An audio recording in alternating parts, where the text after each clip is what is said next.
دا زورګه ده چې دا د دغه د هلک عمر څو دی؟ 11-12 سال. ها؟ 11-12 سال. 11-12 سال هلک دی. دا چې دی په دغه کې غسل کړی دی، په تالاب کې غسل کړی دی.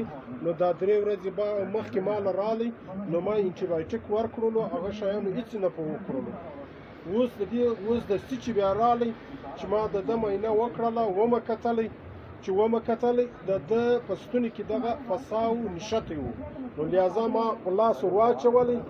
دا یو سیټ چې دی دا چې دی دا چپکاو دی، دا ګوره دا نښتی دی، دا نښتی دی.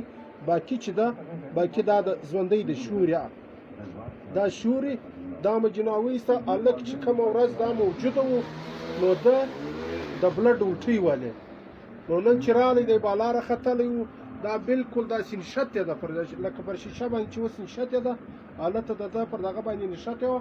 نو بیا ما راکش کړله، دا راووتله او نورو ډاکټرانو ویلي وو دا وینه ده، دا وینه کلکه سوې ده، فلانی شی دی فلانی شی دی. لیکن دا ته هغه د اوبو زورګه وایي، کوم چې په اوبو کې راځي، په څښلو کې راځي. لهذا و تاسې ته خواست دی چې اوبه څښي، که په منګي کې که په هر شي کې، لیکن اوبه د سنتو مطابق ګوري، د سنتو مطابق اوبه ګوري.